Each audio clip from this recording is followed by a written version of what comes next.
വിശിഷ്ട വ്യക്തികളെ, സദസ്സിൽ സന്നിഹിതരായിട്ടുള്ള ഏറ്റവും ബഹുമാനപ്പെട്ട ഈ കുടുംബത്തിൻ്റെ കാരണവന്മാരെ, പ്രിയപ്പെട്ട സഹോദരീ സഹോദരന്മാരെ, ഏറ്റവും സ്നേഹം നിറഞ്ഞ കുട്ടികളെ, അസ്സലാമു അലൈക്കും വറഹ്മത്തുള്ളാഹി വബറകാതുഹു.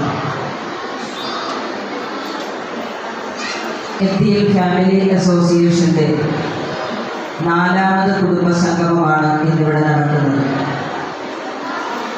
നിങ്ങൾക്കറിയാവുന്നതുപോലെ ഇന്ന് കുടുംബ സംഗമങ്ങൾ മിക്കവാറും പ്രദേശങ്ങളിൽ നടത്തപ്പെടാറുള്ള ഒരു കാര്യമാണ്. കുറച്ച് വർഷങ്ങൾക്ക് മുമ്പ്, ഒരു 10-20 വർഷങ്ങൾക്ക് മുമ്പൊക്കെ നമ്മൾ ചിന്തിച്ച് നോക്കിയാൽ ഇങ്ങനൊരു കുടുംബ സംഗമങ്ങൾ നടത്തുന്ന ഒരു പരിപാടി ഉണ്ടായിരുന്നില്ല. പക്ഷെ ഇപ്പോൾ കുറച്ചു കാലമായിട്ട് ഈ സംഗമങ്ങൾ നടത്താൻ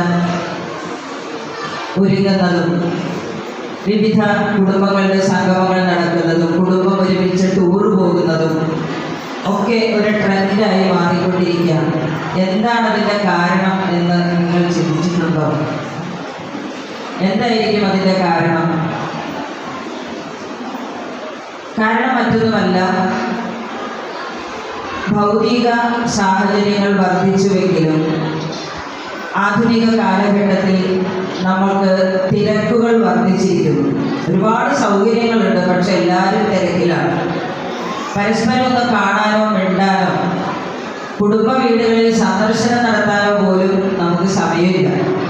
പണ്ടങ്ങനെ ആയിരുന്നില്ല. മിക്കവാറും ഗൃഹ സന്ദർശനങ്ങൾ നടത്തുകയും രോഗി സന്ദർശനങ്ങൾ നടത്തുകയും എന്തെങ്കിലും ആവശ്യങ്ങളുണ്ടെങ്കിൽ അങ്ങോട്ടും ഇങ്ങോട്ട് പോവുകയും വരികയും സഹായിക്കുകയും ചോദിക്കുകയും അന്വേഷിക്കുകയും കൊടുക്കുകയും ഒക്കെ ചെയ്യുന്ന ഒരു പതിവുണ്ടായിരുന്നു. ഇന്ന് അതൊക്കെ പതുക്കെ പതുക്കെ കുറഞ്ഞു വന്നിരിക്കുകയാണ്. നേരത്തെ ഇവിടെ എനിക്ക് മുമ്പ് സംസാരിച്ച വ്യക്തിത്വം പറഞ്ഞതുപോലെ കല്യാണങ്ങൾക്കൊക്കെ സമയമാകുമ്പോൾ ഒന്ന് പോയി തല കാണിച്ച് പോരുക എന്ന ഒരു രീതിയിലേക്ക് നമുക്ക് തിരക്കുകളുണ്ട്. ഒരു ദിവസം ഒരു കല്യാണം അല്ലല്ലോ, 3, 4, 5 ഒക്കെ കല്യാണങ്ങളുണ്ടാവും. അപ്പം അങ്ങനെ തിരക്കിൻ്റെ ഭാഗമായി നമ്മുടെ കുടുംബ ബന്ധങ്ങളിൽ ചില അകൽച്ച എന്ന് പറയാൻ കഴിയില്ല, എങ്കിലും ചില മാറ്റങ്ങൾ വന്നതുകൊണ്ട് ഇടയ്ക്കൊക്കെ എല്ലാവരും ഒരുമിച്ച് കാണാൻ ഇത്തരം സംഗമങ്ങൾ സഹായിക്കുമെന്നതുകൊണ്ടാണ് കുടുംബ സംഗമങ്ങൾ ഇന്ന് നടത്തി വരുന്നത്. ഇന്ന് ഈ കുടുംബ സംഗമത്തിൽ നിങ്ങളൊക്കെയും എത്തിച്ചേർന്നു. ഇതിൽ ചെറിയ കുട്ടികൾ മുതൽ പ്രായമായ കാരണവന്മാർ വരെയുള്ള ഈ സദസ്സ്, ഇങ്ങനെ ഇവിടെ വന്നിരിക്കാൻ നിങ്ങളെ പ്രേരിപ്പിച്ച ഘടകം എന്താണ്? എന്ത് കാരണത്താലാണ് നിങ്ങൾ ഇങ്ങോട്ട് വന്നത്? വെറുതെ ഒരു പരിപാടി വിളിച്ചാൽ നമ്മളാരും പോവില്ല. എന്തെങ്കിലും പ്രത്യേക കാരണം ഉണ്ടാകും നമ്മളെ ഇങ്ങോട്ട് എത്തിച്ചത്. എന്തായിരിക്കും ആ കാരണം? അത് മറ്റൊന്നുമല്ല, സ്നേഹമാണ്. അല്ലേ? സ്നേഹമാണ് നമ്മെ ഇവിടെ എത്തിച്ചത്. അതായത് ഈ കുടുംബത്തിലെ അംഗം എന്ന നിലയിൽ ഈ കുടുംബത്തോടും കുടുംബാംഗങ്ങളോടുമുള്ള നമ്മുടെ സ്നേഹം കൊണ്ടാണ് നമ്മൾ ഓരോരുത്തരും, നിങ്ങൾ ഓരോരുത്തരും ഇന്ന് ഈ വേദിയിൽ എത്തിച്ചേർന്നത്. അപ്പോൾ കുടുംബ ബന്ധങ്ങളിൽ ഏറ്റവും പ്രധാനപ്പെട്ട ഒന്ന് സ്നേഹമാണ്. സ്നേഹമില്ലാത്ത കുടുംബത്തിൽ ബന്ധങ്ങൾ ശിഥിലമായി പോകും, യാതൊരു സംശയമില്ല. കുടുംബത്തിൽ സ്നേഹം എന്ന് പറയുമ്പോൾ ഉമ്മയ്ക്ക് മക്കളോടുള്ള സ്നേഹം, മാതൃസ്നേഹം, ഉപ്പയ്ക്ക് മക്കളോടുള്ള സ്നേഹം, മക്കൾക്ക് മാതാപിതാക്കളോടുള്ള സ്നേഹം, അതുപോലെ തന്നെ സഹോദരങ്ങൾ തമ്മിലുള്ള സ്നേഹം, ഭാര്യ ഭർത്താക്കന്മാർ തമ്മിലുള്ള സ്നേഹം, മറ്റ് കുടുംബാംഗങ്ങളുമായിട്ടുള്ള സ്നേഹം, ഇങ്ങനെ സ്നേഹം പടർന്ന് പന്തലിച്ച് കിടക്കുകയാണ് കുടുംബത്തിൽ. എന്നാൽ ഒരു കുടുംബത്തിൻ്റെ അടിസ്ഥാനം എന്ന് പറയുന്നത്, എങ്ങനെയാണ് ഒരു കുടുംബം ഉണ്ടാകുന്നത്?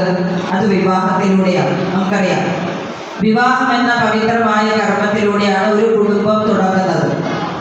ആ വിവാഹിതരാകുന്ന സ്ത്രീയും പുരുഷനും അതിനു മുമ്പ് കണ്ടിട്ടില്ലാത്തവരാകാം, പരിചയപ്പെട്ടിട്ടില്ലാത്തവരാകാം. അതുപോലെ തന്നെ ആ കുടുംബങ്ങൾ തമ്മിൽ പരസ്പരം അറിയാത്ത 2 കുടുംബങ്ങൾ തമ്മിൽ ചേർന്ന് ആ 2 കുടുംബങ്ങളിൽ നിന്നുള്ള 2 വ്യക്തികൾ ഒരുമിച്ച് ജീവിക്കാൻ തീരുമാനിക്കുകയും പവിത്രമായൊരു കർമ്മത്തിലൂടെ അവർ ഒരുമിക്കുകയും ചെയ്യുമ്പോൾ അവരെ കൂട്ടി യോജിപ്പിക്കുന്നത് എന്താണ്? അത് സ്നേഹമാണ്. സ്ത്രീയും പുരുഷനും പരസ്പരം തമ്മിലുള്ള ആകർഷണവും സ്നേഹവും അത് പടച്ചതമ്പുരാൻ തന്നെ നമ്മിൽ നിക്ഷേപിച്ച ഒരു സംഗതിയാണ്. ജഅല ബൈനക്കും മവദ്ദത്തൻ വറഹ്മ. വിവാഹത്തെക്കുറിച്ച് പറയുന്നിടത്ത് പടച്ചവൻ അങ്ങനെയാണ് പറയുന്നത്, ഇണകൾക്കിടയിൽ അള്ളാഹു മവദ്ദത്തും റഹ്മത്തും ഉണ്ടാക്കി. മവദ്ദത്ത് എന്ന് പറഞ്ഞാൽ സ്നേഹം, പ്രണയം എന്ന് വേണം അതിനെ പറയാൻ, തീവ്രമായ സ്നേഹം.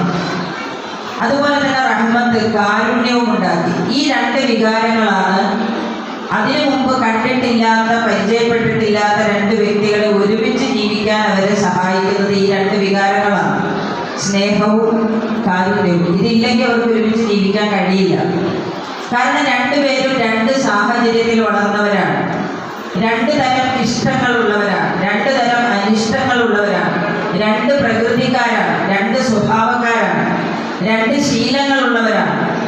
ഇതൊക്കെ വരുമ്പോഴും അവർ ഒരുമിച്ച് ജീവിക്കുന്നത് എന്തുകൊണ്ടാണ്? അവർക്ക് പരസ്പരം സ്നേഹിക്കാൻ കഴിയുന്നത് കൊണ്ടും കാരുണ്യത്തോടുകൂടി വർത്തിക്കാൻ കഴിയുന്നത് കൊണ്ടാണ്. ഒരാൾ മറ്റൊരാളുടെ പരിമിതികൾ മനസ്സിലാക്കി, സ്വഭാവം മനസ്സിലാക്കി, അവരുടെ പ്രകൃതി മനസ്സിലാക്കി പെരുമാറാൻ തയ്യാറാകുന്നു. അതുകൊണ്ടാണ് വിവാഹിതരാകുന്ന സ്ത്രീയും പുരുഷനും ഒരുമിച്ച് ഒരു കുടുംബം മുന്നോട്ട് കൊണ്ടുപോകുന്നത്. എന്നാൽ ഈ സ്നേഹം എന്ന വാക്ക് ഇന്ന് ഇവിടെ ഇരിക്കുന്ന ചെറിയ കുട്ടികളോടൊക്കെ സ്നേഹം എന്നതിൻ്റെ ഇംഗ്ലീഷ് വേർഡ് എന്താണെന്ന് ചോദിച്ചാൽ അവർ പറയും ലവ് എന്ന് പറയും. ലവ് എന്ന് പറയുമ്പോൾ പല കുട്ടികളും, ചെറിയ കുട്ടികൾ വരെ അതൊരു മുഖത്തിൽ എന്തൊക്കെയോ ഒരു ഭാവപ്രകടനങ്ങളോട് കൂടിയാണ് വാക്ക് കേൾക്കുകയും പറയുകയും ചെയ്യുക. കാരണം ഏറ്റവും അധികം ഇന്ന് മോശമായി ചിത്രീകരിക്കപ്പെട്ടിരിക്കുന്ന ഒരു വേർഡാണ് ലവ് എന്നത്. ലവ് എന്ന് പറഞ്ഞാൽ അതിന് വേറെ പല അർത്ഥതലങ്ങളും ഇന്ന് കൊടുത്തിട്ടുണ്ട്. കാരണം അതിൽ സോഷ്യൽ മീഡിയയുടെ ഇമ്പാക്റ്റ് ഉണ്ട്, മറ്റ് പല പല സീൻസും കുട്ടികൾ കാണുന്നതും അനുഭവിക്കുന്നതൊക്കെ അതിന് കാരണമാണ്. പക്ഷെ ഈ സ്നേഹം എന്ന് പറയുന്നത്, അല്ലെങ്കിൽ ഭാര്യാഭർത്താക്കന്മാർ തമ്മിലുള്ള പ്രണയം എന്ന് പറയുന്നത് ആരോഗ്യകരമായ ഒരു കുടുംബത്തിന്റെ അടിത്തറയ്ക്ക് അനിവാര്യമായ സംഗതിയാണ് എന്ന് നമ്മുടെ വളർന്നു വരുന്ന തലമുറ പോലും മനസ്സിലാക്കുന്നില്ല. അവർ ലവ് എന്ന് പറയുമ്പോൾ ഒരു ആൺകുട്ടിയും പെൺകുട്ടിയും തമ്മിലുള്ള ഇഷ്ടം, അത് കൗമാരപ്രായത്തിലുള്ള കോളേജിലുള്ള പ്രണയം, ഇതൊക്കെയാണ് അവരുടെ മനസ്സിലേക്ക് വരിക. പക്ഷെ സ്നേഹം എന്ന് പറയുന്നത് ഭാര്യാഭർത്താക്കന്മാർ തമ്മിലുള്ള സ്നേഹം മാത്രമല്ല, ഉമ്മയും മക്കളും തമ്മിലുള്ള സ്നേഹവും ലവാണ്, വാപ്പയും മക്കളും തമ്മിലുള്ള സ്നേഹവും അത് തന്നെയാണ്. ആ സ്നേഹമൊക്കെ അതിൻ്റെതായ പവിത്രതയോടുകൂടി മനസ്സിലാക്കാനും ഉൾക്കൊള്ളാനും കഴിയുമ്പോഴാണ് കുടുംബം ഭദ്രമായി തീരുക എന്നതാണ് ഞാൻ പറഞ്ഞു വന്നതിനർത്ഥം. എന്നാൽ ഈ സ്നേഹം എന്ന് പറയുന്നത്, ഞാൻ പറഞ്ഞല്ലോ, കുടുംബത്തെ താങ്ങി നിർത്തുന്ന ഒരു പ്രധാനപ്പെട്ട വികാരമാണ് സ്നേഹം.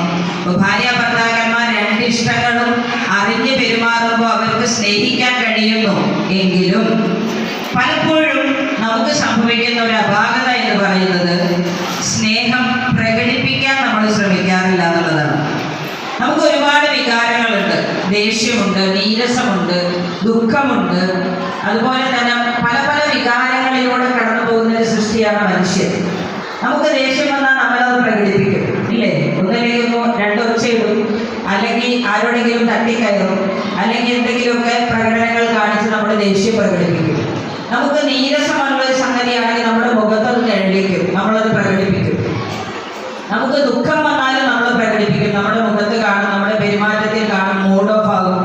പക്ഷെ സ്നേഹം എന്ന് പറയുന്നത് പലപ്പോഴും പലരും പ്രകടിപ്പിക്കാൻ തയ്യാറാവാറില്ല എന്നതാണ് സത്യം. യഥാർത്ഥത്തിൽ പ്രകടിപ്പിച്ചാൽ മാത്രം മനസ്സിലാകുന്ന ഒരു സാധനമാണ് സ്നേഹം. പ്രകടിപ്പിക്കാത്ത സ്നേഹം നമുക്ക് മനസ്സിലാകില്ല. ഭാര്യാഭർത്താക്കന്മാർ തമ്മിലുള്ള ഇഷ്യൂസ് ഉണ്ടാകുമ്പോൾ, ഫാമിലി പ്രോബ്ലംസ് ഉണ്ടാകുമ്പോൾ പല കൗൺസിലിംഗ് സെഷൻസിലും പറയുന്നത്, ഈ മനുഷ്യൻ എന്നെ സ്നേഹിക്കുന്നില്ല എന്ന് ഭാര്യ പറയുമ്പോൾ ഭർത്താവ് പറയും, നീ എന്ത് വർത്താനം പറയുന്നു, നിനക്ക് എന്തിൻ്റെ കുറവാണുള്ളത്? അങ്ങനെയാ ചോദിക്കുക. നിനക്ക് എന്തിൻ്റെ കുറവാണ്? നിനക്ക് ആവശ്യമുള്ളതൊക്കെ ഞാൻ വാങ്ങിച്ചു തരുന്നില്ലേ? നിനക്ക് ആവശ്യമുള്ള ഡ്രസ്സ്, ഭക്ഷണം, അതുപോലെ നമ്മുടെ വീട്, വാഹനം, സൗകര്യം, നിനക്ക് എന്ത് കല്യാണത്തിന് പോകണമെങ്കിൽ അല്ലെങ്കിൽ എന്തെങ്കിലും ആവശ്യങ്ങൾക്ക് പോകണമെങ്കിൽ എല്ലാം ഞാൻ നടത്തി തരുന്നില്ലേ? എന്നിട്ടും ഞാൻ സ്നേഹിക്കുന്നില്ല എന്നാണോ പറയുന്നത് ചോദിക്കും. പക്ഷെ ഇതൊക്കെ ചെയ്യുമ്പോഴും സ്നേഹം പ്രകടനം എന്ന് പറയുന്നത് ഒരു ചെറിയ തലോടലിലോ അല്ലെങ്കിൽ ചെറിയൊരു കൊച്ചു വർത്തമാനത്തിലോ മാത്രം ലഭിക്കുന്ന ഒരു സ്നേഹമാണ് അവിടെ വേണ്ടത്. ഈ സൗകര്യങ്ങളൊക്കെ ചെയ്തു കൊടുക്കുന്ന ആളുകൾ ഒരു പക്ഷേ ഭാര്യയെ നേരിൽ കാണുമ്പോൾ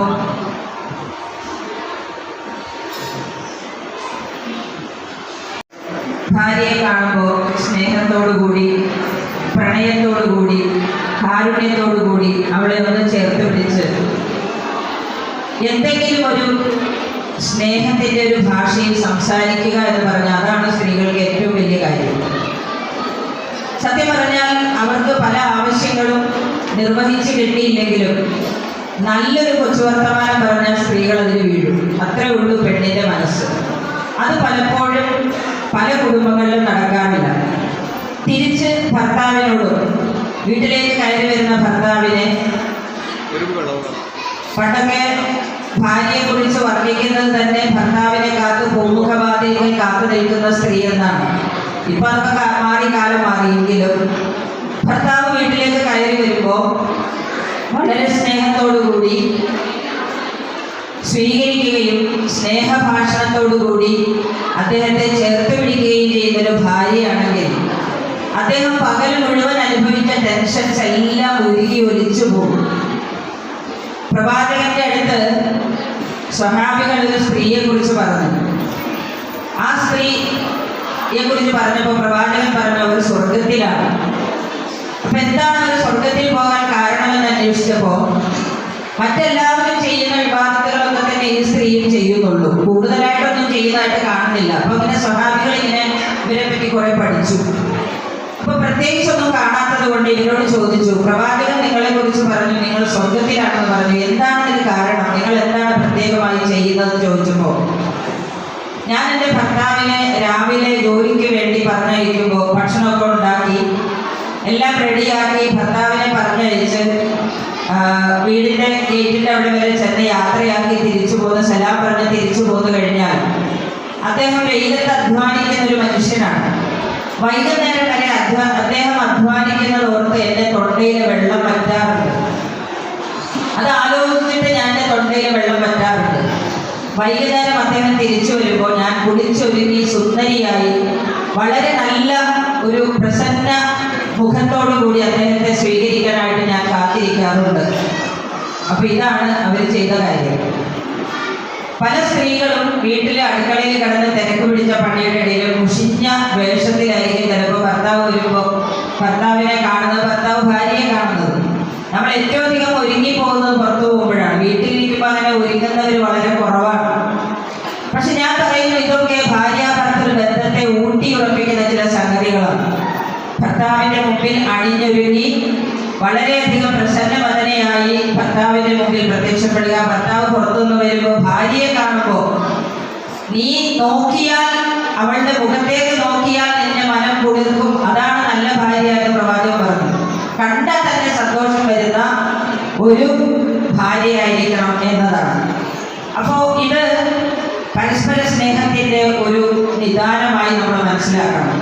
അതുകൊണ്ട് സ്നേഹം പ്രകടിപ്പിക്കുക നമ്മുടെ വർത്തമാനത്തിലൂടെ, ചേഷ്ടകളിലൂടെ, പെരുമാറ്റത്തിലൂടെ, ചേർത്ത് പിടിക്കലിലൂടെ. ഭാര്യയോട് ഐ ലവ് യു എന്ന് പറയുന്നതിൽ എന്താണ് തെറ്റ്? ആരാ പറയുക? ഐ ലവ് യു എന്ന വാക്കൊക്കെ ആർക്കുള്ളതാണ്? കാമുകന്മാർക്കുള്ളതാണ് അല്ലേ? ഉമ്മ ഉപ്പാൻ്റെ അടുത്ത് ഐ ലവ് യു എന്ന് പറഞ്ഞാൽ അയ്യേ മക്കളെ കേൾക്കും, നിനക്ക് വേറെ പണിയില്ലേ എന്ന് ചോദിക്കും. പക്ഷെ സത്യം പറഞ്ഞാൽ ഈ വാക്കുകളൊക്കെ ഉപയോഗിക്കേണ്ടടുത്ത് ഉപയോഗിക്കാൻ നമ്മൾ മറന്നുപോയി എന്നതാണ് സത്യം. അപ്പോൾ സ്നേഹം പ്രകടിപ്പിക്കുക. പ്രകടിപ്പിക്കാത്ത സ്നേഹം നമുക്ക് തിരിച്ചറിയാൻ കഴിയില്ലല്ലോ. ഒരാളുടെ ഉള്ളിൽ കയറി തെളിഞ്ഞ് നോക്കാൻ പറ്റുമോ സ്നേഹമുണ്ടോ എന്ന്? അപ്പോൾ അത് പ്രകടിപ്പിക്കുക എന്നതാണ് ഒന്നാമത്തെ സംഗതി. രണ്ടാമത്തെ സംഗതി, സ്നേഹമുള്ളിടത്ത് വിട്ടുവീഴ്ച ഉണ്ടാവുകയുള്ളൂ. ഞാൻ നേരത്തെ പറഞ്ഞല്ലോ, രണ്ട് വ്യക്തികൾ സ്ത്രീയും പുരുഷനും ഈ കല്യാണത്തിലൂടെ ഒന്നായി ജീവിക്കുമ്പോൾ അവർ തമ്മിൽ സ്നേഹിച്ചും കാരുണ്യത്തോടുകൂടിയും ജീവിക്കുമ്പോൾ പലതും വിട്ടുവീഴ്ച ചെയ്യേണ്ടി വരും. ആർക്കാണ് വിട്ടുവീഴ്ച ചെയ്യാൻ കഴിയുക? നമ്മൾ ആരോടാണ് വിട്ടുവീഴ്ച ചെയ്യുക? നമുക്ക് സ്നേഹമുള്ളവരോടെ നമ്മൾ വിട്ടുവീഴ്ച ചെയ്യുള്ളൂ അല്ലേ? നമ്മൾ സ്നേഹിക്കാത്ത ഒരാൾക്ക് വേണ്ടി നമുക്ക് വിട്ടുവീഴ്ച ചെയ്യാൻ കഴിയില്ല. എന്നാൽ പ്രവാചകന്റെ ജീവിതത്തിൽ നമുക്ക് കാണാൻ കഴിയുന്നത് പ്രവാചകൻ ഭാര്യമാരെ സ്നേഹിച്ചിരുന്നതും അവരെ ചേർത്ത് പിടിച്ചിരുന്നതും ഒരുപാട് ഉദാഹരണങ്ങളുണ്ട്. അതുപോലെ തന്നെ വിട്ടുവീഴ്ച ചെയ്തതും നമുക്കറിയാൻ സാധിക്കുന്നു. നമുക്കറിയാം പ്രവാചകൻ ആ സമൂഹത്തെ എത്രമാത്രം സ്നേഹിച്ചിരുന്നു നമുക്കറിയാം. പ്രവാചകൻ ഒരുപാട് ഉപദ്രവിച്ച സമൂഹമായിരുന്നു. പക്ഷെ അത്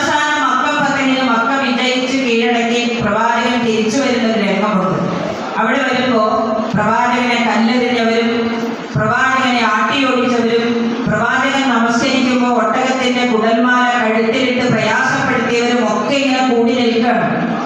എന്തായിരിക്കും പ്രവാചകൻ വിധിക്കുന്ന ശിക്ഷാവിധി എന്ന് കാണാനായിട്ട് കാത്തു നിൽക്കുമ്പോൾ പ്രവാചകൻ അവരോട് പറഞ്ഞു, ഇദ്ഹബു അൻതും തുലഖാ, നിങ്ങൾ പൊക്കൂ, നിങ്ങൾ സ്വതന്ത്രരാണ് എന്ന് പറഞ്ഞൊരു വർത്തമാനമുണ്ട്.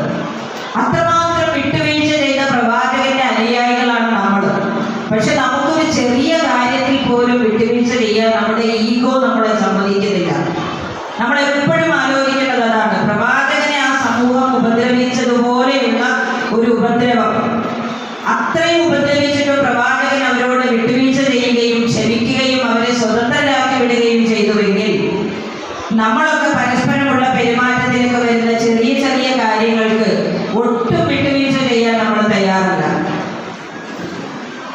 പലപ്പോഴും നടു റോഡിലൊക്കെ നമ്മളിങ്ങനെ യാത്ര ചെയ്യുമ്പോൾ ഒരു വണ്ടി അങ്ങോട്ട് പുറകോട്ട് എടുത്താൽ മറ്റേ വണ്ടിക്ക് കടന്നു പോകാൻ വേണ്ട ഒരു സിറ്റുവേഷൻ വന്നാൽ രണ്ടുപേരും പുറകോട്ട് എടുക്കൂല, അവിടെ നിൽക്കും, ഇല്ലേ? അപ്പൊ അത്രമാത്രം വിട്ടുവീഴ്ചയില്ലാതെ നമുക്ക് പോകുന്നത് നമുക്ക് സ്നേഹമില്ലാത്തത് കൊണ്ടാണ്. എല്ലാവരെയും സ്നേഹിക്കാൻ നമുക്ക് കഴിയണം. അപ്പൊ കുടുംബത്തിൽ സ്നേഹമുള്ളിടത്തെ വിട്ടുവീഴ്ച ഉണ്ടാവുകയുള്ളൂ. വിട്ടുവീഴ്ചയാണ് കുടുംബ ബന്ധങ്ങൾ ഊട്ടിയുറപ്പിക്കുന്ന രണ്ടാമത്തെ സംഗതി. അപ്പോ കുടുംബ ബന്ധങ്ങളെ ഊഷ്മളമാക്കുന്ന രണ്ട് കാര്യങ്ങൾ: ഒന്ന് സ്നേഹം, രണ്ട് വിട്ടുവീഴ്ച. സ്നേഹം പ്രകടിപ്പിക്കണമെന്ന് ഞാൻ പറഞ്ഞു. കുഞ്ഞു മക്കളെയാണെങ്കിലും നമ്മൾ സ്നേഹം പ്രകടിപ്പിക്കുകയും അവരെ ചേർത്ത് പിടിക്കുകയും, എത്ര പ്രായമായാലും മക്കളെ സ്നേഹിക്കും മാതാപിതാക്കൾ, അതുപോലെ മാതാപിതാക്കളെ മക്കളും സ്നേഹിക്കും. അതുകൊണ്ടാണല്ലോ 80 വയസ്സായ ഉമ്മയുടെ അടുത്തേക്ക് 60 വയസ്സായ മക്കൾ ഓടി വരുന്നത് ആ സ്നേഹമുള്ളത് കൊണ്ടാണ്. അപ്പോ ഈ സ്നേഹം പ്രകടിപ്പിക്കുന്നതോടൊപ്പം തന്നെ നമ്മൾ മനസ്സിലാക്കേണ്ട മറ്റൊരു വസ്തുത, നമ്മുടെ കുടുംബത്തിലെ അംഗങ്ങളുടെ പ്രകൃതിയും പ്രകൃതവും മനസ്സിലാക്കി നമ്മൾ സ്നേഹിക്കാൻ കഴിയണം. ഓരോ മനുഷ്യരും വ്യത്യസ്തരാണ്. Each and every individual is unique. ഒരാളും മറ്റൊരാളെ പോലെയല്ല ഒരു കാര്യത്തിലും, കാഴ്ചയിലുമല്ല പ്രകൃതിയിലുമല്ല. ഒരാളുടെ മൂക്ക് വേറൊരാളുടെ മൂക്ക് പോലെയല്ല, ഒരാളുടെ കണ്ണ് വേറൊരാളുടെ കണ്ണ് പോലെയല്ല. നമുക്ക് എല്ലാവർക്കും ഒരേ അവയവങ്ങളാണ് മുഖത്തുള്ളത്, പക്ഷേ നമ്മുടെ ആരുടെയും അവയവങ്ങൾ ഒരുപോലെയല്ല. അതുപോലെ തന്നെ സ്വഭാവത്തിലും ഈ വ്യത്യസ്തതയുണ്ട്. അപ്പോൾ ഭാര്യയും ഭർത്താവും പരസ്പരം സ്നേഹിക്കുമ്പോൾ അവരവരുടെ പ്രകൃതി മനസ്സിലാക്കി സ്നേഹിക്കണം. ഭാര്യയ്ക്ക് എന്തൊക്കെ വീക്ക്നെസ് ഉണ്ട് അല്ലെങ്കിൽ പോരായ്മകളുണ്ട്, എനിക്ക് ഇഷ്ടമില്ലാത്ത എന്തൊക്കെ കാര്യങ്ങൾ ഭാര്യയിലുണ്ട് എന്ന് ഭർത്താവ് മനസ്സിലാക്കി അതിനനുസരിച്ച് പെരുമാറണം. അതാണ് യഥാർത്ഥ സ്നേഹം. തിരിച്ച് ഭാര്യയും ഭർത്താവിന്റെ പ്രകൃതി മനസ്സിലാക്കി പെരുമാറാൻ ഭാര്യയ്ക്കും കഴിയണം. ഇപ്പോ ഭർത്താവ് ചിലപ്പോൾ നല്ല അടുക്കും ചിട്ടയുള്ള ആളായിരിക്കും. വീട്ടിലേക്ക് കയറി വരുമ്പോൾ ടീപ്പോയിൽ പത്രവും ബുക്കും അതും ഇതുമൊക്കെ ഇങ്ങനെ നിരന്ന് കിടക്കുന്നതൊന്നും ഭർത്താവിന് ഇഷ്ടമില്ലായിരിക്കും. ഭാര്യയാണെങ്കിൽ അടുക്കും ചിട്ടയുള്ള ആളായിരിക്കേയില്ല. അതിങ്ങനെ വലിച്ചു വാരിയുള്ള ഒരു പ്രകൃതിയാണെങ്കിൽ സ്വാഭാവികമായിട്ടും അവിടെ ക്ലാഷ് ഉണ്ടാവും. അപ്പൊ ഭർത്താവ് ഭാര്യയെ മനസ്സിലാക്കി ഇവരുടെ പ്രകൃതി ഇതാണെന്ന് മനസ്സിലാക്കി അവളെ നല്ല ഭാഷയിൽ പറഞ്ഞ് തിരുത്തി ആ രീതിയിലേക്ക് കൊണ്ടുവരാൻ ശ്രമിക്കുകയും, ഭാര്യ ഭർത്താവിന് ഇതാണ് ഇഷ്ടം, എല്ലാം അടുക്കും ചിട്ടയിൽ ഇരിക്കണമെന്ന് അവൾ മനസ്സിലാക്കുകയും, രണ്ടുപേരും പരസ്പരം പ്രകൃതിയും പ്രകൃതവും തിരിച്ചറിഞ്ഞുകൊണ്ട് മനസ്സിലാക്കിക്കൊണ്ട് സ്നേഹിക്കാൻ കഴിയണം എന്നതാണ് അടുത്ത സംഗതി. അതില് എല്ലാ പോരായ്മകളോടെയും കൂടി നമുക്ക് മറ്റുള്ളവരെ സ്നേഹിക്കാൻ കഴിയണം. അതാണ് ഭാര്യയുടെ പോരായ്മകൾ ഉൾക്കൊണ്ടുകൊണ്ട് തന്നെ ഭർത്താവിനെ സ്നേഹിക്കാൻ കഴിയണം. തിരിച്ചു അതുപോലെ തന്നെ മക്കളും മാതാപിതാക്കളും അങ്ങനെ തന്നെയാണ്. അപ്പോൾ മക്കൾക്ക് ഇവിടെ ഇരിക്കുന്ന കുട്ടികൾക്ക് ചിലപ്പോൾ മാതാപിതാക്കളുടെ ചില സ്വഭാവങ്ങൾ ഇഷ്ടപ്പെടില്ല. പക്ഷേ അവരുടെ പ്രകൃതി മനസ്സിലാക്കി സ്നേഹിക്കാൻ മക്കൾ പഠിക്കണമെങ്കിൽ മാതാപിതാക്കൾ എന്ത് ചെയ്യണം? മക്കളുടെ പ്രകൃതി മനസ്സിലാക്കി സ്നേഹിക്കാൻ പഠിക്കണം. ഓരോ മക്കളും വ്യത്യസ്തരാണ്, മനുഷ്യർ വ്യത്യസ്തരാണ് എന്നതുപോലെ ഒരു കുടുംബത്തിലെ എല്ലാ മക്കളും ഒരുപോലെ ആവില്ല. ഒരു തെങ്ങിൻ കുലയിലെ എല്ലാ തേങ്ങയും ഒരുപോലെ അല്ലല്ലോ എന്നതുപോലെ മക്കൾ തമ്മിൽ വ്യത്യാസമുണ്ട്. അപ്പോൾ ഒരു കുട്ടി പെട്ടെന്ന് ദേഷ്യപ്പെടുന്ന പ്രകൃതിക്കാരനാണെങ്കിൽ അവനോട് എങ്ങനെ പെരുമാറണമെന്ന് മാതാപിതാക്കൾ അറിയണം. അപ്പൊ ആ പ്രകൃതിയും പ്രകൃതവും മനസ്സിലാക്കി പെരുമാറുക എന്നതാണ് അടുത്ത സംഗതിയായി പറയാനുള്ളത്. ഇതിലൊക്കെ പ്രവാചകന്റെ കുടുംബ ജീവിതത്തിൽ ഇതിലൊക്കെ മാതൃകാപരമായ ഒരുപാട് സംഭവങ്ങൾ നമുക്ക് കാണാൻ കഴിയും. പ്രവാചകൻ സല്ലല്ലാഹു അലൈഹി വസല്ലമയുടെ സഹധർമ്മിണി ഖദീജ, നമുക്കറിയാം പ്രവാചകൻ സല്ലല്ലാഹു അലൈഹി വസല്ലമയ്ക്ക് 25 വയസ്സുള്ളപ്പോഴാണ് 40 വയസ്സുള്ള ഖദീജയെ വിവാഹം കഴിക്കുന്നത്. അവർ തമ്മിലുള്ള പ്രായത്തിന്റെ അന്തരം നമുക്കറിയാം. ഖദീജ റളിയല്ലാഹു അൻഹയ്ക്ക് അന്ന് സന്താനങ്ങളുണ്ട്. മുൻ ഭർത്താവിൽ നിന്നും ഉള്ള സന്താന സന്താനങ്ങളുണ്ട്. അങ്ങനെയുള്ള വിധവയായ ഖദീജയെ കല്യാണം കഴിക്കുമ്പോൾ പ്രവാചകൻ നിത്യ യൗവനത്തിലാണ്. പക്ഷെ ആ ഖദീജ റളിയല്ലാഹു അൻഹയും പ്രവാചകനും തമ്മിലുള്ള പ്രായത്തിന്റെ അന്തരം ഒരു പ്രശ്നമല്ലാത്ത രീതിയിൽ മുമ്പോട്ട് പോകാൻ കഴിയുന്നത് എന്തുകൊണ്ടാണ്? അവര് പരസ്പരം അവരുടെ പ്രകൃതിയും പ്രായവും മനസ്സിലാക്കി പെരുമാറിയതുകൊണ്ട് ജീവിച്ചതുകൊണ്ടാണ്. ഖദീജ റളിയല്ലാഹു അൻഹ പ്രവാചകൻ ഒരു ഭാര്യ അല്ലെങ്കിൽ ഇണ മാത്രമായിരുന്നില്ല, ഒരു ഉമ്മയുടെ വാത്സല്യവും സ്നേഹവും വരെ കൊടുത്ത് എന്ന് പറഞ്ഞാൽ അത്തരത്തിലുള്ള ഒരു മാനസിക പക്വതയിലേക്ക് എത്തിയതായിരുന്നു ഖദീജ റളിയല്ലാഹു അൻഹ. എല്ലാ അർത്ഥത്തിലും പ്രവാചകനെ സഹായിച്ചിട്ടുണ്ട്. എല്ലാ സന്നിഗ്ധ ഘട്ടങ്ങളിലും ഖദീജ റളിയല്ലാഹു അൻഹ പ്രവാചകന് താങ്ങും തണലുമായി നിന്നിട്ടുണ്ട്. അതുകൊണ്ട് ഖദീജ റളിയല്ലാഹു അൻഹയുടെ മരണശേഷം പ്രവാചകൻ എപ്പോഴും ഖദീജയെ കുറിച്ച് പറയുമ്പോൾ എൻ്റെ ഖദീജ എൻ്റെ ഖദീജ എന്ന് വളരെയേറെ സ്നേഹത്തോടുകൂടി പറയുമ്പോൾ മറ്റു ഭാര്യമാർ ചോദിക്കും, പ്രവാചകനെ ഖദീജ മരിച്ചു പോയില്ലേ, ഇപ്പൊ ഞങ്ങൾ ഭാര്യമാരായിട്ടില്ലേ, ഇപ്പോഴും ഈ ഖദീജയെ പറ്റി എന്തിന് ചിന്തിച്ചുകൊണ്ടിരിക്കുന്നു എന്ന് ചോദിക്കുമ്പോൾ പ്രവാചകൻ പറയുന്നു, നിങ്ങൾക്കറിയില്ല ഖദീജ എൻ്റെ ജീവിതത്തിൽ എനിക്ക് ചെയ്ത സേവനങ്ങൾ. ഞാൻ തളർന്നപ്പോഴൊക്കെ എന്നെ പിടിച്ചു നിർത്തിയത് ഖദീജയാണ്. ഞാൻ വിഷമിച്ചപ്പോൾ, ഞാൻ പ്രയാസപ്പെട്ടപ്പോൾ, എൻ്റെ സന്നിഗ്ധ ഘട്ടത്തിലൊക്കെ എന്നെ എല്ലാ അർത്ഥത്തിലും സഹായിക്കുന്നത് ഖദീജയാണ്. അങ്ങനെ ഖദീജ റളിയല്ലാഹു അൻഹയോടുള്ള പ്രവാചകന്റെ സ്നേഹം എന്ന് പറയുന്നത് വേറൊരു തലത്തിലായിരുന്നു. അതേസമയം ആയിഷ റളിയല്ലാഹു അൻഹ, നമുക്കറിയാം ആയിഷ റളിയല്ലാഹു അൻഹയെ ചെറിയ പ്രായത്തിൽ കല്യാണം കഴിച്ചതാണ് പ്രവാചകൻ. അതുകൊണ്ട് തന്നെ ആയിഷ റളിയല്ലാഹു അൻഹയോടുള്ള പ്രവാചകന്റെ പെരുമാറ്റം ഒരു ചെറിയ കുട്ടിയോട് അല്ലെങ്കിൽ തന്നേക്കാൾ പ്രായം കുറഞ്ഞ ഒരാളോട് ഉള്ള പെരുമാറ്റമായിരുന്നു. അതുകൊണ്ടാണ് ആയിഷ റളിയല്ലാഹു അൻഹയെ പ്രവാചകൻ കൂട്ടിക്കൊണ്ടുപോയി അമ്പെയ്ത്ത് മത്സരം കാണിച്ചു കൊടുത്തു. അമ്പെയ്ത്ത് മത്സരം നടക്കുമ്പോൾ കാണാൻ ആയിഷ റളിയല്ലാഹു അൻഹയെ കൂട്ടിക്കൊണ്ടുപോയി. കാരണം ആയിഷ റളിയല്ലാഹു അൻഹയുടെ മനസ്സെന്ന് പറയുന്നത് ഒരു കുട്ടിയുടെ മനസ്സാണ്. അത്തരത്തിലുള്ള കാര്യങ്ങൾ ആസ്വദിക്കാനുള്ള ഒരു മനസ്സാണ്. അത് തിരിച്ചറിഞ്ഞിട്ടാണ് അങ്ങനെ കൂട്ടിക്കൊണ്ടുപോയത്. പ്രവാചകൻ സല്ലല്ലാഹു അലൈഹി വസല്ലം ആയിഷ റളിയല്ലാഹു അൻഹയുടെ കൂടെ ഓടിക്കളിക്കുമായിരുന്നു, ഓട്ട മത്സരം നടത്തുമായിരുന്നു. നിങ്ങൾ ആലോചിച്ച് നോക്കി, ആരായിരുന്നു പ്രവാചകൻ? പ്രവാചകൻ അല്ലാഹുവിന്റെ പ്രവാചകൻ, അതോടൊപ്പം തന്നെ ആ സമൂഹത്തിന്റെ നേതാവ്, ഭരണകർത്താവ്, ഒരു ഇസ്ലാമിക രാഷ്ട്രത്തിന്റെ തലവൻ, പള്ളി ഇമാമ് ഒക്കെ ആയിരുന്ന പ്രവാചകൻ സല്ലല്ലാഹു അലൈഹി വസല്ലം വീട്ടിലെത്തുമ്പോൾ ആ പറഞ്ഞ സ്റ്റാറ്റസ് ഒക്കെ മാറ്റി വെച്ചിട്ട് ആരായി മാറും? നല്ലൊരു ഭർത്താവായി മാറും. അതാണ് മാതൃക. നമ്മൾ പുറത്ത് ആരുമായി കൊള്ളട്ടെ, പുറത്ത് നല്ലൊരു ബിസിനസ്സുകാരനാകാം, ഡോക്ടറാകാം, അഡ്വക്കേറ്റ് ആകാം, സിവിൽ സർവീസ് ഓഫീസർ ആകാം. പക്ഷെ വീട്ടിലേക്ക് വരുമ്പോൾ ആ ഓഫീസറുടെ തലപ്പാവ് കൊടുത്ത് തലയിൽ വെച്ചിട്ട് വരരുത്. അവിടെ വരുമ്പോൾ തികച്ചും ഒരു നല്ല ഭർത്താവായി മാറാൻ ഭർത്താവിന് കഴിയണം, ഭാര്യയും അതുപോലെ തന്നെ. അപ്പൊ പ്രവാചകൻ സല്ലല്ലാഹു അലൈഹി വസല്ലം ആയിഷ റളിയല്ലാഹു അൻഹയോടൊപ്പം ഓട്ട മത്സരം നടത്തും, ഓടിക്കളിക്കും, അതുപോലെ തന്നെ അമ്പെയ്ത്ത് മത്സരം കാണിച്ചു കൊടുത്തു. ഒരിക്കൽ ആയിഷ റളിയല്ലാഹു അൻഹ പ്രവാചകൻ സല്ലല്ലാഹു അലൈഹി വസല്ലമയ്ക്ക് വേറൊരു ഭാര്യ കുറച്ച് പലഹാരങ്ങൾ കൊണ്ടു കൊടുത്തു. പലഹാരം പാത്രം വീട്ടിൽ കൊണ്ടുവന്നപ്പോൾ ആയിഷ റളിയല്ലാഹു അൻഹ അടുത്തിരിപ്പുണ്ട്. ആയിഷ റളിയല്ലാഹു അൻഹയ്ക്ക് അത് ഇഷ്ടപ്പെട്ടില്ല. പ്രവാചകന്റെ ഭാര്യമാരാണെങ്കിലും സ്ത്രീ സഹജമായ ചില ദൗർബല്യങ്ങൾ അവർക്കുണ്ടല്ലോ. അപ്പൊ ആയിഷ റളിയല്ലാഹു അൻഹ ഈ പലഹാര പാത്രം ഒരൊറ്റ തട്ട് കൊടുത്തു, തട്ടിത്തെറിപ്പിച്ചു. പലഹാരങ്ങളൊക്കെ താഴെ വീണു. സ്വാഭാവികമായ ഒരു ഭർത്താവ് എന്ന നിലയിൽ നമ്മളിൽ ആരെങ്കിലുമൊക്കെ ആണെങ്കിൽ എന്ത് ചെയ്യും? അപ്പൊ തന്നെ എന്തെങ്കിലും ഒരു രോഷപ്രകടനം നമ്മൾ നടത്തിയിരിക്കും. പക്ഷെ പ്രവാചകൻ എന്ത് ചെയ്തു? നേരെ ഇരിപ്പിടത്തിൽ നിന്ന് താഴെ ഇറങ്ങിയിരുന്ന് താഴെ വീണ പലഹാരങ്ങളൊക്കെ പെറുക്കി പാത്രത്തിലിട്ടു. അപ്പൊ ആയിഷ റളിയല്ലാഹു അൻഹ ചിന്തിക്കണം, ഞാൻ എന്ത് വലിയ പാതകമാണ് ചെയ്തത്, ഞാൻ ചെയ്തത് ശരിയായില്ലല്ലോ എന്ന് ആയിഷ റളിയല്ലാഹു അൻഹ ചിന്തിക്കുകയാണ്. അപ്പൊ പ്രവാചകൻ അവിടെ തികച്ചും സൈക്കോളജിക്കലായിട്ടാണ് അവിടെ പെരുമാറിയത്. ആയിഷ റളിയല്ലാഹു അൻഹയുടെ പ്രകൃതി, ഒരു കുട്ടിയുടേതായ മനസ്സ്, പക്വത എത്താത്ത മനസ്സ് തിരിച്ചറിഞ്ഞിട്ട് അതിനനുസരിച്ചാണ് പ്രവാചകൻ എന്ത് ചെയ്തത്? പെരുമാറിയത്. അപ്പൊ തന്നെ ആയിഷ റളിയല്ലാഹു അൻഹയുടെ രോഷം അടങ്ങുകയും അവർ പശ്ചാത്തപിച്ച് മടങ്ങുകയും പ്രവാചകനോട് ക്ഷമ ചോദിക്കുകയും ചെയ്തു. ഇതാണ് പ്രകൃതിയും പ്രകൃതവും മനസ്സിലാക്കിക്കൊണ്ടുള്ള സ്നേഹം അല്ലെങ്കിൽ പെരുമാറ്റം എന്ന് പറയുന്നത്. അതാണ് അടുത്തതായി പറയാനുള്ളത്. അതുകൊണ്ട് എല്ലാ പോരായ്മകളെയും ഉൾക്കൊണ്ടുകൊണ്ട് നമുക്ക് സ്നേഹിക്കാൻ കഴിയണം. ഒരാള് എന്നെ പോലെ ആയാലേ ഞാൻ സ്നേഹിക്കുള്ളൂ, നീ എന്താണ് എന്നെ പോലെ ആകാത്തത്, എന്റെ സ്വഭാവം ഇതാണെന്ന് നിനക്കറിയില്ലേ, നിനക്ക് അത് അതിനനുസരിച്ച് നിന്നൂടെ എന്നൊക്കെ നമ്മൾ വാശി പിടിക്കുന്നതിന് പകരം അവരുടെ പോരായ്മകളെ ഉൾക്കൊണ്ടുകൊണ്ട് നമുക്ക് അവരെ സ്നേഹിക്കാൻ കഴിയണം. മറ്റൊരു സംഗതി, കുടുംബ ബന്ധത്തിന് അനിവാര്യമായ സംഗതി എന്ന് പറയുന്നത് ഓപ്പൺ ഡിസ്കഷനാണ്, തുറന്ന സംസാരം. പലപ്പോഴും കുടുംബങ്ങളിൽ ഉണ്ടാകുന്ന പല വിഷയങ്ങളുടെയും കാരണം കമ്മ്യൂണിക്കേഷൻ ഒരു കാര്യം തുറന്ന് സംസാരിക്കില്ല. ഭാര്യ ഭർത്താക്കന്മാർ തമ്മിലുള്ള ഇഷ്യൂസ് ഉണ്ടാകുമ്പോൾ ബെഡ്റൂമിൽ കയറി വളരെ സ്നേഹത്തോടു കൂടി അവർ തമ്മിലൊന്ന് തുറന്നു പറഞ്ഞാൽ തീരാവുന്ന പ്രശ്നം കുടുംബ കോടതികൾ വരെ എത്തും. അതിനിടയ്ക്ക് ഭാര്യയുടെ ഉമ്മയും വാപ്പയും ഇടപെടും, ഭർത്താവിന്റെ ഉമ്മയും വാപ്പയും കൂടെ ഇടപെടും, ബന്ധുക്കളും ഇടപെടും. അതോടുകൂടി സംഗതി പൂർണ്ണമായി. ഇങ്ങനെ വഷളാകുന്ന ഒരുപാട് ബന്ധങ്ങളുണ്ട്. പക്ഷെ അവിടെ ഒരു ഓപ്പൺ കമ്മ്യൂണിക്കേഷൻ ആണെങ്കിൽ തീർച്ചയായും പ്രശ്നങ്ങൾ പരിഹരിച്ചു പോകും. അതുകൊണ്ട് ഓപ്പൺ ഡിസ്കഷൻ ഉണ്ടാവണം കുടുംബങ്ങളിൽ. ഭാര്യാഭർത്താക്കന്മാർ തമ്മിൽ മാത്രമല്ല, മക്കളും മാതാപിതാക്കളും തമ്മിൽ ഓപ്പൺ കമ്മ്യൂണിക്കേഷൻ ഡിസ്കഷൻ ഉണ്ടാകണം. മക്കളോട് തുറന്ന് സംസാരിക്കാൻ നമുക്ക് കഴിയണം.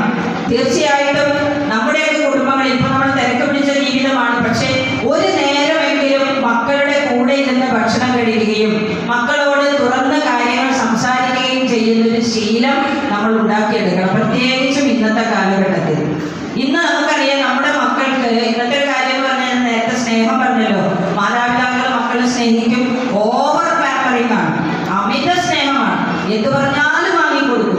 എൻ്റെ കയ്യിൻ്റെ പോക്കറ്റിൽ പൈസ ഉണ്ടോ ഇല്ലയോ എന്നൊന്നുമല്ല, കടം വാങ്ങിച്ചിട്ടാണെങ്കിലും ലോൺ എടുത്തിട്ടാണെങ്കിലും 18 വയസ്സ് തികയുന്നതിന് മുമ്പ് മകന് ബൈക്ക് വാങ്ങിക്കൊടുക്കും, മൊബൈൽ വാങ്ങിക്കൊടുക്കും. കുട്ടികൾ പറയുന്നതല്ലേ, എനിക്ക് എൻ്റെ ജീവിതകാലത്ത് ഇതൊന്നും കിട്ടിയിട്ടില്ല, അവർക്ക് ഇതുവർക്കൊക്കെ കിട്ടി, അവരെ അനുഭവിച്ച് ജീവിക്കട്ടെ എന്നതാണ് മാതാപിതാക്കൾ പറയുന്ന ന്യായം. പക്ഷെ അത്തരത്തിലുള്ള ഓവർ പാമ്പറിംഗ് കൊണ്ട് എന്ത് സംഭവിക്കുന്നു എന്ന് വെച്ചാൽ, ഒരു കുടുംബത്തിന്റെ ബജറ്റ് എന്താണെന്നോ അവിടുത്തെ വരവ് ചെലവ് എന്താണെന്നോ ഉപ്പാക്കൾക്ക് വരുമാനമുണ്ടെന്നോ എത്രത്തോളം ചെലവാക്കാമെന്നോ ഒരു ധാരണയും കുട്ടികൾക്കില്ല. ഇതൊന്നും അറിയാതെയാണ് അവർ വളരുന്നത്. അങ്ങനെ വരുമ്പോൾ അവര് ആദ്യം ചെറുപ്പത്തിൽ ചെറിയ കളിപ്പാട്ടങ്ങൾ ചോദിക്കുന്ന അവർ വലുതാകുമ്പോൾ അവരുടെ ആവശ്യങ്ങൾ വലുതാവും. 14 വയസ്സാകുമ്പോഴേ ബൈക്ക് ചോദിക്കും, മൊബൈൽ ചോദിക്കും. 20 വയസ്സാകുമ്പോഴേ കാറ് ചോദിക്കും. അപ്പൊ അവരുടെ ആവശ്യങ്ങൾ വലുതായി വലുതായി വരും. അതിന് പകരം ചെറുപ്പത്തിൽ തന്നെ നിങ്ങൾ ഒരുമിച്ചിരുന്ന് ഭക്ഷണം കഴിക്കുമ്പോൾ നിങ്ങളൊരു ഡിസ്കഷനിൽ എത്തണം. നിങ്ങളുടെ കുടുംബ ബജറ്റിനെ കുറിച്ച് നിങ്ങളുടെ കുട്ടികൾക്ക് ഒരു ധാരണ ഉണ്ടാവണം. ഓപ്പൺ കമ്മ്യൂണിക്കേഷൻ ആവശ്യമാണ്. അതുകൊണ്ട് അതോടൊപ്പം തന്നെ കുട്ടികളെ കൗമാരപ്രായത്തിലേക്കൊക്കെ പ്രവേശിച്ചു കഴിഞ്ഞാൽ ഇന്നത്തെ സാഹചര്യം നമുക്കറിയാം, ഒരുപാട് പ്രശ്നങ്ങളുണ്ട്. അവർക്ക് എന്തെങ്കിലും പ്രശ്നങ്ങളുണ്ടെങ്കിൽ അത് തുറന്നു പറയാൻ വീട്ടിൽ അതിന് സാധിക്കും എന്ന ഒരു ഫീലിംഗ് അവർക്കുണ്ടാവണം. ഞാൻ പണ്ട് ഇല്ലാത്ത സ്കൂളിൽ വർക്ക് ചെയ്യുമ്പോൾ അന്ന് ഈ മൊബൈൽ ഫോൺ ഇങ്ങനെ പിന്നെന്താ പറയാ മൊബൈൽ ഫോണൊക്കെ രംഗത്ത് വന്ന് തുടങ്ങിയ കാലഘട്ടമാണ്. അപ്പോൾ അവിടെ +2 പഠിക്കുന്ന ഒരു പെൺകുട്ടി, നന്നായിട്ട് പഠിക്കുന്ന പെൺകുട്ടിയാണ്. അവൾ കുറച്ച് ദിവസമായിട്ട് ക്ലാസ്സിൽ മൂഡ് ഓഫ് ആയിരുന്നു. അപ്പൊ ടീച്ചേഴ്സ് ഞാൻ വിളിച്ച് ചോദിച്ചപ്പോൾ അവളൊന്നും പറഞ്ഞില്ല. ഒരു ദിവസം രാവിലെ 8:45 ക്ലാസ് തുടങ്ങുന്നതിന് മുമ്പ് ഈ പെൺകുട്ടി ഓടി വന്ന് സ്റ്റാഫ് റൂമിലേക്ക് വന്നിട്ട് അവിടുത്തെ കെമിസ്ട്രി അധ്യാപികയെ കെട്ടിപ്പിടിച്ചൊക്കെ പൊട്ടിക്കരയാൻ തുടങ്ങി. അപ്പൊ ഈ ടീച്ചർ ചോദിച്ചു, എന്താ മോളെ പറ്റിയത്, എന്താണ് സംഭവം? അപ്പൊ ടീച്ചർ അത്യാവശ്യം കുറച്ച് കൗൺസിലിംഗ് ഒക്കെ കൊടുക്കുന്ന ടീച്ചറായിരുന്നു. അപ്പൊ ഈ കുട്ടി പറഞ്ഞു, പിന്നെ ഞാൻ വൈകുന്നേരം ബസ് സ്റ്റോപ്പിൽ ബസ് കാത്ത് നിൽക്കുമ്പോൾ തൊട്ടപ്പുറത്തെ ഗവൺമെന്റ് സ്കൂളിലെ ഒരു പയ്യൻ എന്നെ വല്ലാതെ ശല്യപ്പെടുത്തുന്നു. അവൻ കുറേ ദിവസമായി എന്നെ ശല്യപ്പെടുത്തുന്നു. അവൻ എന്നോട് ഇഷ്ടമാണ്, ഞാനും തിരിച്ചിഷ്ടം പറയണം എന്നതാണ് അവരുടെ ഡിമാൻഡ്. പക്ഷെ ഞാൻ അതിന് നിന്നില്ല, എനിക്കത് താല്പര്യമില്ല. അങ്ങനെ പല ദിവസങ്ങളായി ഇവൻ ശല്യപ്പെടുത്തിയിട്ട് ഇന്നലെ വൈകുന്നേരം ഇവൻ കൊണ്ടുവന്ന ഒരു മൊബൈലിൽ എൻ്റെ ഫോട്ടോ എടുത്തു. ഞാൻ ബസ് സ്റ്റോപ്പിൽ നിൽക്കുന്ന ഫോട്ടോ എടുത്തിട്ട് അവൻ എന്നോട് പറഞ്ഞു, നിന്റെ ഫോട്ടോ എൻ്റെ കയ്യിലുണ്ട്, ഞാനിത് ഈ ഫോട്ടോ ഞാൻ സോഷ്യൽ മീഡിയയിൽ അത് വേറെ കോലത്തിലാക്കി ഞാനത് പ്രചരിപ്പിക്കും, അത് നിന്റെ ജീവിതത്തെ എങ്ങനെ ബാധിക്കുമെന്ന് നീ ആലോചിച്ചു കൊള്ളുക, അതുകൊണ്ട് ഞാൻ പറയുന്നത് പോലെ നീ അനുസരിക്കണമെന്ന് പറഞ്ഞ് ഇവിടെ ഭീഷണിപ്പെടുത്തി. ഇത് കാരണമാണ് ഈ കുട്ടി പൊട്ടിക്കരുന്നത്. അങ്ങനെ ടീച്ചർ കുട്ടിയുടെ അമ്മയെ വിളിക്കുകയാണ്. അമ്മയെ വിളിച്ചപ്പോൾ അമ്മയെ കഥയൊന്നും അറിഞ്ഞിട്ടില്ല. അവിടെ നമ്മൾ ആലോചിക്കേണ്ടത്, എന്തുകൊണ്ട് ഈ കുട്ടി സ്വന്തം അമ്മയോട് ഇത് പറഞ്ഞില്ല എന്നതാണ്. അവിടെയാണ് മാതാപിതാക്കളും മക്കളും തമ്മിലുള്ള ഗ്യാപ്പ് നമ്മൾ തിരിച്ചറിയേണ്ടത്. അങ്ങനെ ഒരു ഗ്യാപ്പ് ഉണ്ടാകാൻ പാടില്ല. നിങ്ങളുടെ പെൺകുട്ടികൾ രാവിലെ വീട്ടിൽ നിന്നിറങ്ങി കോളേജിൽ പോയി തിരിച്ചു വരുന്നത് വരെ ആദിയോടുകൂടിയാണ് നിങ്ങൾ ഇരിക്കുന്നത്. സംഭവം ശരിയാണ്. അവിടെ തിരിച്ചു കയറി വരുമ്പോൾ തന്നെ ഇന്നെങ്ങനെ പോയത്, ബസ് സ്റ്റോപ്പിലെപ്പോൾ എത്തി, അവിടെ ആരൊക്കെ ഉണ്ടായിരുന്നു, ഒരു 100,000 ചോദ്യങ്ങൾ അവിടെ ചോദിച്ച് അവിടെ ഇറിറ്റേറ്റ് ചെയ്യല്ല വേണ്ടത്. മറിച്ച് നിങ്ങൾ ഒരുമിച്ചിരിക്കുമ്പോൾ എൻ്റെ ഉമ്മയുടെ മുമ്പിൽ എനിക്ക് എൻ്റെ മനസ്സ് തുറക്കാം, എൻ്റെ എല്ലാ വിഷമങ്ങളും പറയാം എന്നൊരു ആത്മവിശ്വാസം അവർക്കുണ്ടാവണം. അതുണ്ടാവണമെങ്കിൽ ചെറുപ്പത്തിൽ ആത്മവിശ്വാസം നമ്മൾ കൊടുക്കണം. ചെറുപ്പത്തിൽ അത് കൊടുക്കില്ല. ചെറിയ കുട്ടികളായിരിക്കുമ്പോൾ LKG പോയി UKG പോയി തിരിച്ചു വരുന്ന കുട്ടികൾ ബാഗൊക്കെ അവിടെ വെച്ചിട്ട് ഓടി വരും കിച്ചണിലേക്ക്, ഉമ്മ ഇന്നൊരു വിശേഷം ഉണ്ടായിട്ടോ എന്ന് പറയാൻ. പൊടിയെ പറഞ്ഞിരിക്കുന്ന 100,000 പണിയുണ്ട്.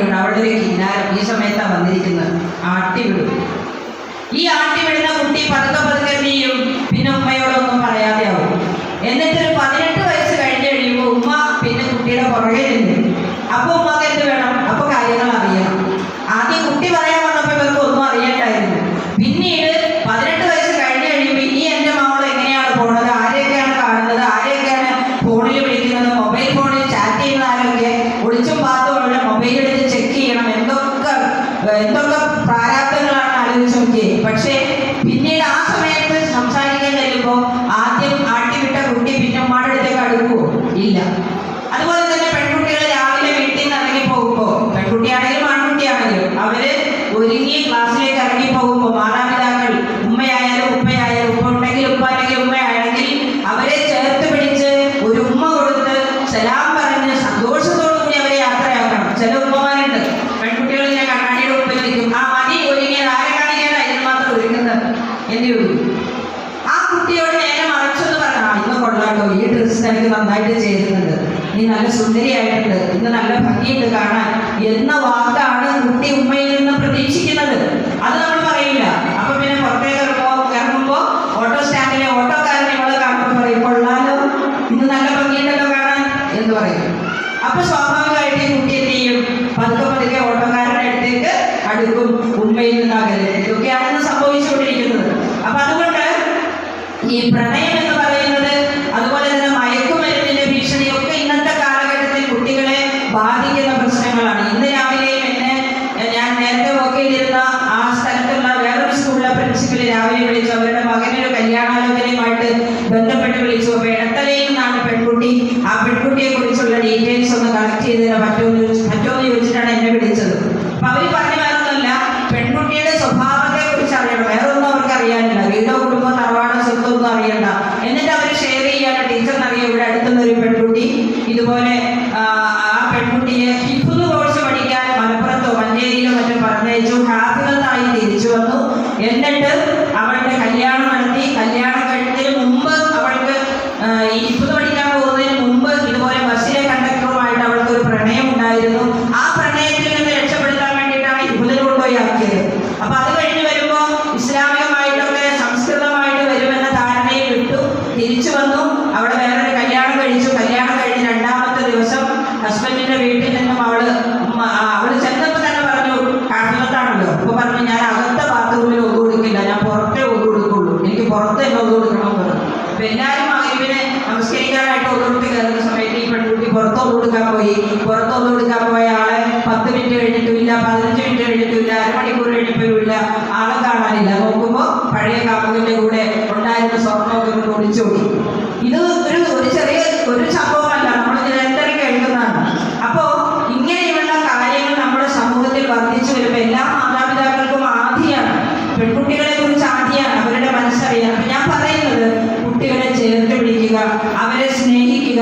ഈ പ്രായത്തിൽ ഇങ്ങനെയുള്ള പ്രണയത്തിൻ്റെതായ ചതിക്കുഴികളോ അല്ലെങ്കിൽ അങ്ങനെയുള്ള ബന്ധങ്ങളിലൊക്കെ ചെന്ന് ചാടുക സ്വാഭാവികമാണ്. അങ്ങനെ എന്തെങ്കിലും അവർക്ക് സംഭവിച്ചു പോയാൽ അവർ ഓടി വന്ന് നിങ്ങളോട് പറയണം. നിങ്ങളോട് പറയുമ്പോൾ നിങ്ങളത് എടുത്തു ചാടി ദേഷ്യപ്പെട്ട് ചാടിക്കടിച്ച് പ്രതികരിക്കാതെ അവധാനതയോടുകൂടി തന്നെ കൈകാര്യം ചെയ്യാൻ മാതാപിതാക്കൾക്കും സാധിക്കേണ്ടതുണ്ട്. അതുപോലെ തന്നെ മയക്കുമരുന്ന് ഭീഷണിയും അങ്ങനെ തന്നെയാണ്. എൻ്റെ കുട്ടിയല്ല, എൻ്റെ കുട്ടി തെറ്റൊന്നും ചെയ്യില്ല. പല പേരൻസും പറയുന്ന വർത്തമാനമാണ്. ഞങ്ങളൊക്കെ അധ്യാപകരായിരിക്കുമ്പോൾ പലപ്പോഴും ഞങ്ങൾ അനുഭവിക്കുന്നതാണ്. ഇപ്പൊ കുട്ടികളെ നേരെ നോക്കിയൊന്ന് ദേഷ്യപ്പെടാൻ പോലും പറ്റില്ല അധ്യാപകർക്ക്. കഴിഞ്ഞ ദിവസം ഹൈക്കോടതി വരെ പറഞ്ഞു അധ്യാപകർക്ക് കുട്ടികളെ പേടിയാണ്. ഇപ്പോഴത്തെ അധ്യാപകരൊക്കെ ഇങ്ങനെ കണ്ണടച്ച് നേരെ ഇങ്ങനെ പോകും, നേരെ തിരിച്ചു വരും, അങ്ങോട്ടും ഇങ്ങോട്ടും നോക്കില്ല. കാരണം എന്തെങ്കിലും ഒരു പ്രശ്നത്തിൽ ഇടപെട്ട് കഴിഞ്ഞാൽ പിന്നെ തോന്നും ചൈൽഡ് ലൈനായി, ചൈൽഡ് റൈറ്റ് ആയി, കേസായി, ബുക്കാറായി, പുലിവാലായി തോന്നും. നിങ്ങൾക്കറിയോ, കഴിഞ്ഞ മാസം ഞാൻ നേരത്തെ വർക്ക് ചെയ്തിരുന്ന പാലക്കാട് ജില്ലയിലെ, ഞാൻ വർക്ക് ചെയ്ത സ്കൂളല്ല, അതിൻ്റെ അടുത്തുള്ള ഒരു സ്കൂളിൽ നിന്ന് കുട്ടികൾ ടൂറ് പോയി. +1 +2 കുട്ടികളെ കൊണ്ട് ടൂറ് പോയി. വലിയ സ്കൂളാണ്, 30,000 കുട്ടികൾ പഠിക്കുന്ന സ്കൂള്. ടൂറ് പോയി ഇവര് ഊട്ടി ആ ഭാഗത്ത് എവിടെയാണ് പോയത്. അങ്ങനെ ഇവര് ബസ് ഒരു പാർക്ക് ചെയ്തിട്ട് അവര് കുട്ടികളെ ഇങ്ങനെ സൈറ്റ് വ്യൂവിനായിട്ട് കടത്തിവിട്ടു. അങ്ങനെ കുട്ടികൾ പോയി കണ്ടിട്ട് തിരിച്ചു വരും. കുറച്ചു നേരം കഴിഞ്ഞപ്പോൾ ആരോ ഒന്ന് റിപ്പോർട്ട് ചെയ്തൊരു സാറിനോട് പറഞ്ഞു, അവിടെ ഒരു ആൺകുട്ടിയും പെൺകുട്ടിയും കാണാൻ പറ്റാത്ത സാഹചര്യത്തിൽ അവിടെ കാണുന്നുണ്ട്, അവരവിടെ മാറി നിൽക്കുന്നുണ്ട് എന്ന് പറഞ്ഞു. അങ്ങനെ ഈ അധ്യാപകൻ വേറെ 2 അധ്യാപകരെയും കൂട്ടി നേരെ ചെന്നപ്പോൾ സംഗതി ശരിയാണ്. +2 പഠിക്കുന്ന ഒരു ആൺകുട്ടിയും +1 പഠിക്കുന്ന പെൺകുട്ടിയും ആ അവിടെ കാണാൻ പാടില്ലാത്തൊരു സാഹചര്യത്തിൽ അവരെ കാണുന്നു. ചെന്ന വഴി സാർ ഒരൊറ്റൊന്ന് കൊടുത്തു, ആൺകുട്ടിക്ക് കൊടുത്തു, പെൺകുട്ടിക്ക് കൊടുത്തു. മറ്റേ സാറന്മാരും അതിൻ്റെ കൂടെ കൂടി. പിന്നെ ആ പ്രശ്നം അവിടെ വെച്ച് പറഞ്ഞ് എന്നാലും കുട്ടികൾ സോറി പറഞ്ഞു തിരിച്ചു വന്ന് വീട്ടിൽ വന്നതിന് ശേഷം ഈ കുട്ടി വീട്ടിൽ ഈ സംഭവം പറയുകയാണ്. പെൺകുട്ടി വീട്ടിൽ സംഭവം പറഞ്ഞപ്പോൾ വീട്ടുകാരത് ഏറ്റെടുത്തു. പിന്നെ അത് സംഘടനാ തലത്തിലായി, ഭയങ്കര പ്രശ്നമായി. ആ 3 അധ്യാപകരും ഇന്ന് സസ്പെൻഷനിലാണ്. 3 അധ്യാപകരും ഇന്ന് സസ്പെൻഷനിലാണ്. ആലോചിച്ച് നോക്കൂ. ഇതാണ് ഇന്നത്തെ കാലഘട്ടം. എന്തുകൊണ്ട് കുട്ടികൾ ഇങ്ങനെയാവുന്നു? ഒരു കാലത്ത് നമ്മൾ അവരെ ശാസിച്ചും ശിക്ഷിച്ചും ശകാരിച്ചും ഒക്കെ വളർത്തിയിരുന്നു.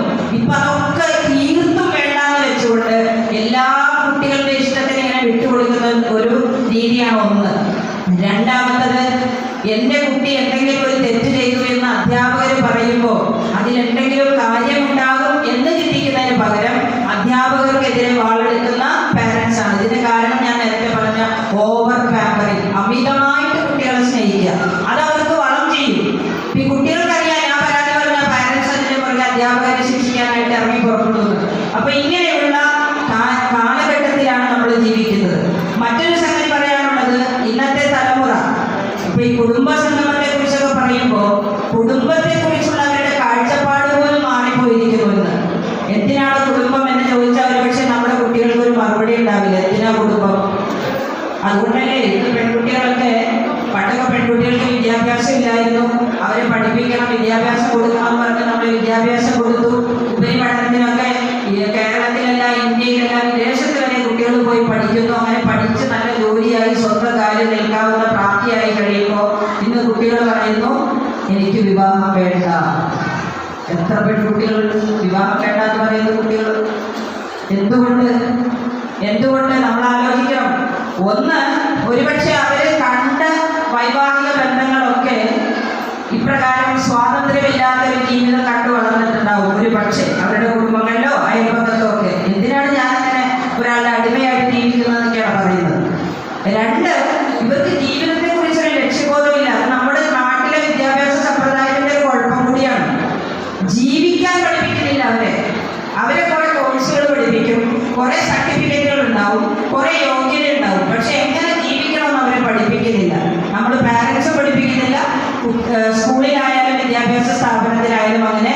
അതുകൊണ്ട് ഇവർക്ക് അറിയില്ല ഞാൻ എന്തിനാണ് ജീവിക്കുന്നത്, എന്താണ് എൻ്റെ ദൗത്യം, ഈ ലോകത്ത് ഞാൻ എന്തിനാണ് വന്നത് എന്നവർ ചിന്തിക്കുന്നില്ല. അതുകൊണ്ടാണല്ലോ 2 പെൺകുട്ടികൾ തമ്മിൽ പ്രേമിച്ച് കല്യാണം കഴിച്ചു. ആദിലയും നൂറയും, നമ്മുടെ കമ്മ്യൂണിറ്റിയാണ്. ആദിലയും നൂറയും പരസ്പരം കല്യാണം കഴിച്ചു. അവർ പറഞ്ഞ ഞങ്ങൾക്ക് പരസ്പരം ഇഷ്ടമാണ്, ഞങ്ങൾ ഒരുമിച്ച് ജീവിച്ചോളാം. അപ്പൊ എന്തിനാണ് ഒരുമിച്ച് ജീവിക്കുന്നത്? അതിനെക്കുറിച്ചൊന്നും അവർക്കൊരു ചിന്തയേ ഇല്ല.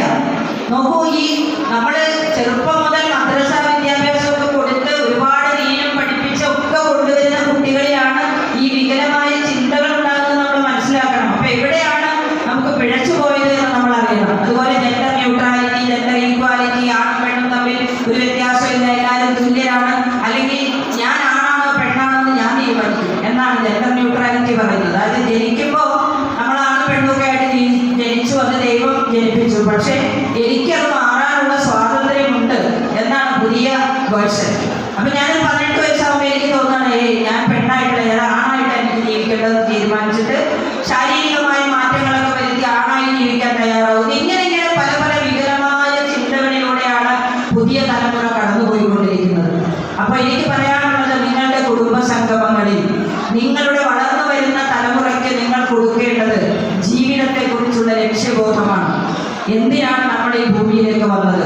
അല്ലാഹു സുബ്ഹാനഹു വ തആല മനുഷ്യനെ ഭൂമിയിലേക്ക് ആദ്യമായി നിയോഗിക്കുമ്പോൾ തന്നെ കുടുംബമായിട്ടാണ് ഇവിടെ എത്തിച്ചത്, അല്ലേ? ആദം നബി അലൈഹിസ്സലാമയോടൊപ്പം ഇണയായ ഹവ്വായെയും കൂടി സൃഷ്ടിച്ചിട്ടാണ് അല്ലാഹു ഇവിടെ കുടുംബത്തിലൂടെയാണ് മനുഷ്യന്റെ സമൂഹം ഉത്ഭവിക്കുന്നത് എന്ന് നമുക്കറിയാം. അപ്പൊ കുടുംബത്തിന്റെ പ്രാധാന്യം നമ്മുടെ കുട്ടികൾക്ക് നമ്മൾ മനസ്സിലാക്കി കൊടുക്കണം. ഖുർആൻ പറയുന്നു, യാ അയ്യുഹന്നാസു തഖൂ റബ്ബകുമുല്ലദീ ഖലഖകും മിൻ നഫ്സിൻ വാഹിദ വഖലഖ മിൻഹാ സൗജഹാ വബസ്സ മിൻഹുമാ റിജാലൻ കസീറൻ വനിസാഅ. നിങ്ങളെ ഒരൊറ്റ ആത്മാവിൽ നിന്ന് സൃഷ്ടിച്ച നിങ്ങളുടെ നാഥനെ നിങ്ങൾ സൂക്ഷിക്കുക. ഒരാത്മാവാണ്, ആണിന്റെ പെണ്ണിന്റെ. അതിൽ നിന്നും പിന്നെ ഒരുപാട് സന്താനങ്ങളെ ഉൽപ്പാദിപ്പിച്ചു. ഇങ്ങനെ തലമുറകൾ സൃഷ്ടിക്കപ്പെട്ടു. ആണും പെണ്ണും വിവാഹിതരായി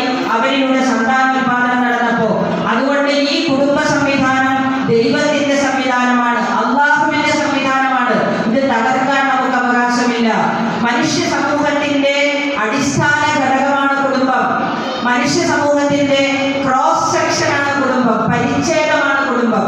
അതായത് സമൂഹം, സൊസൈറ്റി എന്ന് പറയുന്നതിന്റെ ഒരു ചെറിയ രൂപമാണ് കുടുംബം. അപ്പൊ മനുഷ്യന്റെ സൊസൈറ്റിയുടെ ഒരു ചെറിയ രൂപമാണ് കുടുംബം. അതുകൊണ്ട് കുടുംബത്തിൽ മക്കളും മാതാപിതാക്കളും സഹോദരങ്ങളും തമ്മിൽ ഒരുമിച്ച് ജീവിക്കുമ്പോൾ ഒരാളോട് എങ്ങനെ പെരുമാറണം, ഒരാളെ എങ്ങനെ റെസ്പെക്ട് ചെയ്യണം, വിട്ടുവീഴ്ച എങ്ങനെ ചെയ്യണം, എങ്ങനെ സ്നേഹിക്കണം, എങ്ങനെ സഹായിക്കണം, എങ്ങനെ സഹിക്കണം, എങ്ങനെ കരുതണം, എങ്ങനെ കൊടുക്കണം, എങ്ങനെ വാങ്ങണം, എങ്ങനെ ഷെയർ ചെയ്യണം, ഇതൊക്കെ കുട്ടി പഠിക്കണം കുടുംബത്തിൽ നിന്നും. കാരണം കുടുംബം എന്നത് സമൂഹത്തിന്റെ പരിച്ഛേദമാണ്. അപ്പൊ ആ കുടുംബത്തിൽ നിന്ന് മുതിർന്നവരെ റെസ്പെക്ട് ചെയ്യാൻ പഠിക്കുന്ന ഒരു കുട്ടി സമൂഹത്തിലേക്ക് ഇറങ്ങുമ്പോഴും മുതിർന്നവരെ റെസ്പെക്ട് ചെയ്യും. ആ കുടുംബത്തിൽ നിന്ന് ചെറിയ കുട്ടികളോട് കരുണ കാണിക്കാൻ പഠിക്കുന്ന കുട്ടി സമൂഹത്തിലേക്ക് ഇറങ്ങുമ്പോൾ അവിടെയും കുഞ്ഞുങ്ങളോട് കരുണ കാണിക്കും. ആ കുടുംബത്തിൽ നിന്നും മാതാപിതാക്കളെ സ്നേഹിക്കാനും പരിപാലിക്കാനും പഠിക്കുന്ന കുട്ടി സമൂഹത്തിലുള്ള മറ്റ് മാതാപിതാക്കളെയും അവശരെയും രോഗികളെയും ഒക്കെ പരിഗണിക്കുകയും അവർക്ക് ആശ്രയം കൊടുക്കുകയും ചെയ്യുന്നു. ഇപ്പോ അതുകൊണ്ട് കുടുംബം എന്നത് സമൂഹത്തിന്റെ ഒരു ക്രോസ് സെക്ഷൻ ആണ് എന്നാണ് നമ്മൾ മനസ്സിലാക്കേണ്ടത്. അതുകൊണ്ട് നമ്മുടെ കുടുംബം എന്ന് പറയുമ്പോൾ നമ്മളിലൂടെ ജനിക്കുന്ന മക്കളും ആ മക്കളുടെ മക്കളും ഒക്കെ ചേരുന്ന ഈ കുടുംബം നാളെ ഒരു സമൂഹത്തിന്റെ ഭാഗമായി മാറുന്നു. ആ സമൂഹത്തിന്റെ ഭാഗമായി മാറുമ്പോൾ പുറത്തേക്ക് ഇറങ്ങുമ്പോൾ പെരുമാറാൻ അറിയില്ലാത്ത, സംസാരിക്കാൻ അറിയില്ലാത്ത, സംസ്കാരമില്ലാത്ത, ആളുകളോട് എടുത്തുചാടി സംസാരിക്കുന്ന, കയർക്കുന്ന, ദേഷ്യപ്പെടുന്ന, പ്രശ്നങ്ങൾ ഉണ്ടാക്കുന്ന കുട്ടികളെയാണ് നമ്മൾ കടത്തിവിടുന്നതെങ്കിൽ അവിടെ നമ്മൾക്ക് അബദ്ധം സംഭവിച്ചു എന്ന് നമ്മൾ പറയേണ്ടതുണ്ട്. അതുകൊണ്ട് വീട് എന്ന് പറയുന്നത് സമാധാനത്തിന്റെ ഉറവിടമാണ്. അവിടെ സമാധാനം ഉണ്ടാകണം. മസ്കൻ എന്നാണ് വീടിന് അറബിയിൽ പറയുന്നത്, സമാധാനത്തിന്റെ ഉറവിടം എന്നാണ്. ആ മസ്കൻ, ആ സമാധാനത്തിന്റെ ഉറവിടത്തിൽ നമുക്കറിയാം, നമ്മുടെ കുടുംബത്തിലേക്ക് വന്ന് കയറുമ്പോഴാണ് നമുക്ക് സമാധാനവും സന്തോഷവും ഉണ്ടാവുക, അല്ലേ? നമ്മൾ എവിടെ പോയാലും തിരിച്ച് വീട്ടിലേക്ക് വരുമ്പോഴാണ് നമുക്കൊരു ആശ്വാസം ഉണ്ടാവുക. വീടും കുടുംബവും നമുക്ക് തരുന്ന ആശ്വാസവും സന്തോഷവും വാക്കുകൾ കൊണ്ട് വിവരിക്കാൻ കഴിയില്ല. അപ്പൊ ഇന്ന് കുടുംബം വേണ്ട, വിവാഹം വേണ്ട എന്നൊക്കെ പറഞ്ഞ് തീരുമാനിച്ച് വിദേശത്തേക്ക് പറക്കുന്ന കുട്ടികൾ നാളെ ഒരു ഘട്ടത്തിൽ അവർ അവശരാകുമ്പോ, രോഗികളാകുമ്പോ, ഒരു തുണ വേണമെന്ന് തോന്നുമ്പോൾ തീർച്ചയായും ഈ കുടുംബത്തിന്റെ പ്രാധാന്യം അവർ തിരിച്ചറിയും. സന്തോഷ് ജോർജ് കുളങ്ങരയെ കുറിച്ച് നിങ്ങൾ കേട്ടിട്ടുണ്ടാവും, സഫാരി ടിവിയുടെ. അതായത് ഒരുപാട് യാത്രകൾ നടത്തുന്ന, മിക്കവാറും എല്ലാ രാഷ്ട്രങ്ങളിലൂടെയും യാത്ര പോയിട്ടുള്ള വ്യക്തിയാണ് സന്തോഷ് ജോർജ് കുളങ്ങര. അദ്ദേഹം കഴിഞ്ഞ ദിവസം ഒരു അഭിമുഖത്തിൽ പറയുകയുണ്ടായി, 25 വർഷം കഴിയുമ്പോൾ കേരളത്തിലെ മിക്ക വീടുകളിലും കുട്ടികൾ ഉണ്ടാവില്ല, മാതാപിതാക്കൾ തനിച്ചാകുമെന്ന്. കാരണം ഇന്ന് കുട്ടികൾക്കൊക്കെ ജർമ്മനി, UK, കാനഡ ഈ ഒരു ചിന്തയായിട്ട് ഇങ്ങനെ പറക്കുകയാണ്. നമ്മളൊന്നും പോണ്ടാന്നല്ല ഞാൻ പറയുന്നത്, പക്ഷെ അങ്ങനെ പോകുമ്പോൾ പോലും കുടുംബത്തോടൊരു കണ്ണി ചേർത്ത് പിടിക്കാൻ, അവരെ കുടുംബത്തിലേക്ക് വലിച്ചടിപ്പിക്കാൻ നമുക്ക് സാധിക്കേണ്ടതുണ്ട്. തീർത്തും ഉപേക്ഷിച്ചു പോകുന്ന ഒരവസ്ഥ ഉണ്ടാകാൻ പാടില്ല. മമ്മൂട്ടിയിലെ ഫിലിം സ്റ്റാർ മമ്മൂട്ടിയെ കുറിച്ചുള്ള ഒരു അഭിമുഖത്തിൽ കാണാനിടയായി. മമ്മൂട്ടി ലൊക്കേഷനിൽ ചെന്നാൽ, ഏത് ഫിലിമിന്റെ ഷൂട്ടിങ്ങിനും ലൊക്കേഷനിൽ ചെന്നാൽ എത്ര തിരക്കാണെങ്കിലും ഫ്രീ കിട്ടുന്ന സമയത്തൊക്കെ പുള്ളിക്കാരൻ ഭാര്യയെ വിളിച്ച് സംസാരിക്കും. ഒരു 10 മിനിറ്റ് ഫ്രീ കിട്ടിയാൽ അപ്പോൾ ഭാര്യയെ വിളിച്ച് സംസാരിക്കും. അപ്പോൾ കൂടെയുള്ളവർ ചോദിച്ചു, എന്താണ് മമ്മൂക്ക ഇത്, ഏത് നേരെയും വീട്ടിലേക്ക് വിളിച്ച് സംസാരിക്കുന്നത് എന്തിനാണ്, നിങ്ങളുടെ തിരക്ക് അവർക്ക് അറിയില്ലേ എന്ന് ചോദിച്ചപ്പോൾ അദ്ദേഹം പറഞ്ഞു, എൻ്റെ ഭാര്യ കല്യാണം കഴിച്ചത് ഒരു വക്കീലിനെയാണ്, ഫിലിം സ്റ്റാറിനെ അല്ല. കാരണം അവർ കല്യാണം കഴിക്കുമ്പോൾ മമ്മൂട്ടി വെറുതെ ഒരു വക്കീലാണ്. അപ്പൊ വക്കീലിന്റെ തിരക്കാണുള്ളൂ.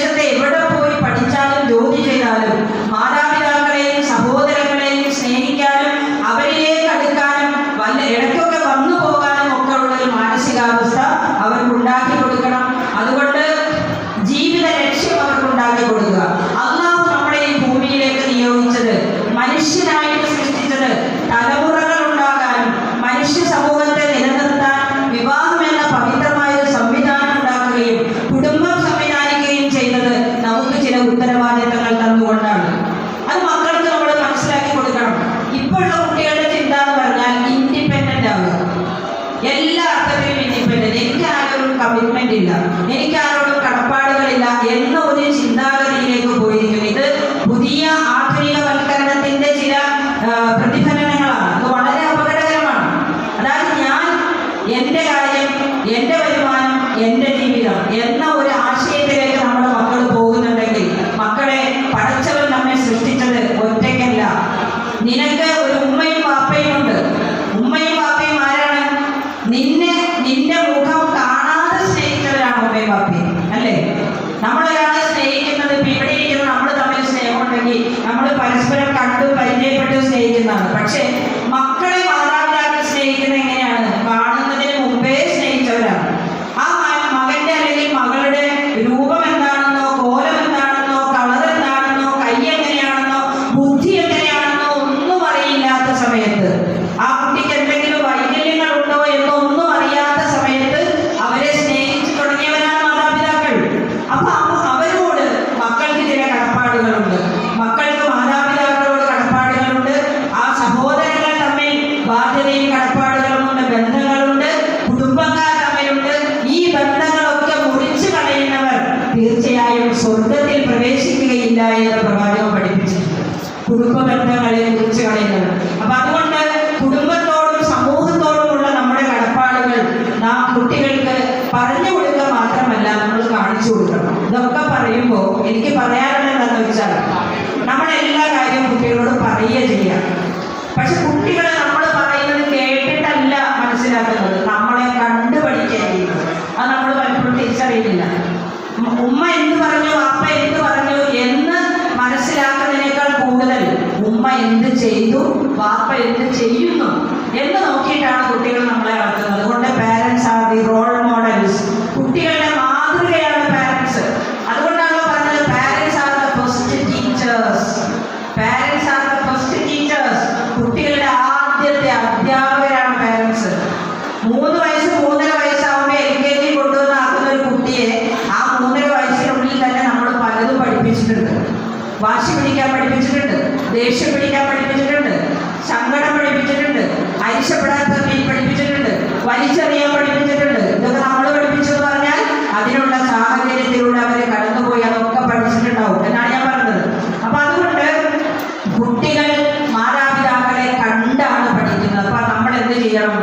പാരൻസ് ചെയ്യേണ്ടത് നാം നമ്മളെ തിരുത്തുക. ആദ്യം നമ്മൾ ഓരോരുത്തരും ചിന്തിക്കുക, ഞാൻ നല്ലൊരു ഭർത്താവാണോ, ഞാൻ നല്ലൊരു ഭാര്യയാണോ, ഞാൻ നല്ലൊരു പിതാവാണോ, ഞാൻ നല്ലൊരു മാതാവാണോ, ഞാൻ നല്ലൊരു സഹോദരനാണോ, ഞാൻ നല്ലൊരു സഹോദരിയാണോ, ഞാൻ നല്ലൊരു കുടുംബ ബന്ധുവാണോ?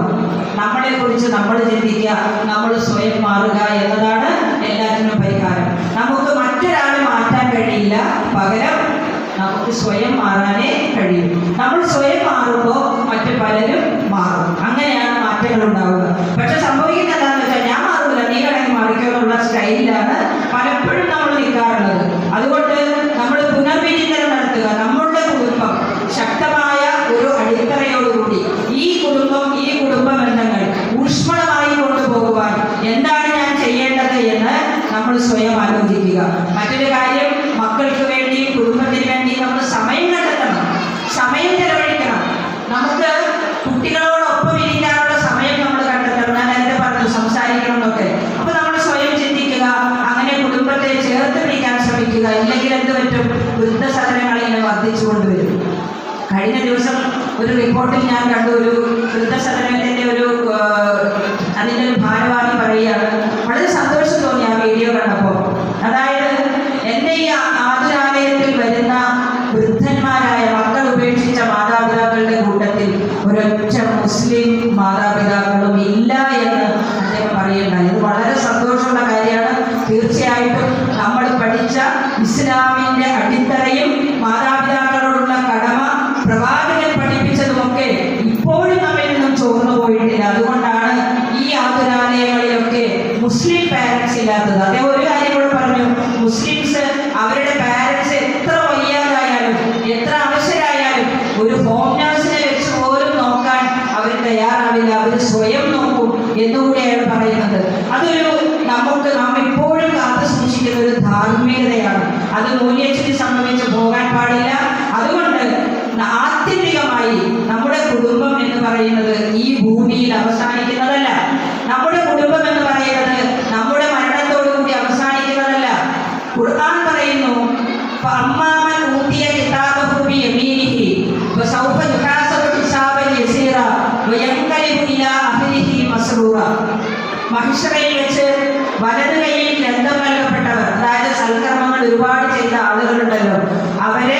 അവരുടെ വിചാരണ വളരെ എളുപ്പത്തിൽ നടക്കും. ഇപ്പൊ സൗഫ യുഹാസബു ഹിസാബൻ യസീറ, വളരെ എളുപ്പത്തിൽ വിചാരണ നടക്കും. വയൻകലിബു ഇലാ അഹ്ലിഹി മസ്റൂറ, എന്നിട്ട് അവൻ അവന്റെ കുടുംബത്തിലേക്ക് സന്തോഷത്തോടെ കടന്നു പോകുന്നതാണ്. ആലോചിച്ചു നോക്കൂ. അപ്പൊ കുടുംബം ഇവിടെ അവസാനിക്കുന്നില്ല, മഹ്ശറയിലേക്കും പരലോകത്തിലേക്കും നീളുന്നതാണ് നമ്മുടെ കുടുംബം. ആ കുടുംബം നാളെ പരലോകത്തെത്തുമ്പോൾ നമ്മൾ ഒരുമിച്ച് നടക്കുമ്പോൾ വാപ്പയും ഉമ്മയും മക്കളും പേരക്കുട്ടികളും മരുമക്കളും ഒക്കെ ഒരുമിച്ച് നടന്നു പോകുമ്പോൾ ഖുർആൻ തന്നെ പറയുന്നു, നൂറുഹും യസ്ആ ബൈന ഐദീഹിം വബിഐമാനിഹിം, സത്യവിശ്വാസികളായ ആളുകൾ നടക്കുമ്പോൾ അവരുടെ മുമ്പിലും അവരുടെ വലതുഭാഗത്തും ഒരു പ്രകാശം ഉണ്ടാകുമെന്ന്. കൂരിട്ടത്താണ് ആളുകൾ നിൽക്കുന്നത്. ഈ പ്രകാശം ആർക്കേ കിട്ടുള്ളൂ? വിശ്വാസികൾക്കേ കിട്ടുള്ളൂ. ഇപ്പൊ നടന്നു പോകുമ്പോ മുമ്പിലൊരു ടോർച്ച് ലൈറ്റ്, കൂരിട്ടത്ത് മുമ്പിലൊരു ടോർച്ച് ലൈറ്റ് കൊണ്ട് ഒരു പിതാവ് നടക്കുമ്പോൾ പിന്നിൽ കുടുംബം ഒന്നടങ്കം നടക്കുന്നത് നിങ്ങളൊന്ന് മനസ്സിൽ കണ്ടു നോക്കിയേ. ആ ഒരു അവസ്ഥ, നിങ്ങളുടെ കുടുംബം സ്വർഗത്തിലേക്ക് ആ പ്രകാശത്തിന്റെ വെളിച്ചത്തിൽ, വാപ്പ മുമ്പേ, ഉമ്മ അതിന്റെ പുറകിൽ മക്കളും അടുത്ത തലമുറയും ഒക്കെ ഒരുമിച്ച് അവരുടെ കുടുംബത്തിലേക്ക് സന്തോഷത്തോടെ വന്നു ചേർന്നുകൊണ്ട് അത് സ്വർഗത്തിലേക്ക് പ്രവേശിക്കുവാനുള്ള ഒരു ഹേതുവായി മാറണം നമ്മുടെ കുടുംബം. അവിടെ നമ്മൾ ചിന്ന ഭിന്നമായി പോകാൻ പാടില്ല. അങ്ങനെ നമ്മുടെ കുടുംബത്തെ ചേർത്ത് പിടിക്കാൻ നമുക്ക് എന്താണ് ചെയ്യാൻ കഴിയുക? ഒന്ന്, നമ്മൾ സ്വയം മാറുക. രണ്ട്, പുതിയ തലമുറയിലെ കുട്ടികളെ കൈകാര്യം ചെയ്യാനുള്ള വിജ്ഞാനവും അറിവും അതിനുള്ള പരിചയവും നമ്മൾ നേടിയിരിക്കണം. നമുക്കൊന്നും അറിയില്ലാത്തവരെ മാറി വയ്ക്കരുത്. പ്രത്യേകിച്ച് ഇവിടെ ഇരിക്കുന്ന ഉമ്മമാരോടാണ് എനിക്ക് പറയാനുള്ളത്. മാതാക്കൾ പൊതുവെ സോഷ്യൽ മീഡിയ ഉപയോഗിക്കുന്ന എന്തായിരിക്കും? റീൽസ് കാണാനോ വാട്സപ്പിലെ സ്റ്റാറ്റസ് നോക്കാനോ ഫേസ്ബുക്ക് നോക്കാനോ ഒക്കെ ആയിരിക്കും. ഇതിന് വേറെ ഒരുപാട് ഗുണങ്ങളും ഉപകാരങ്ങളും ഉണ്ട്.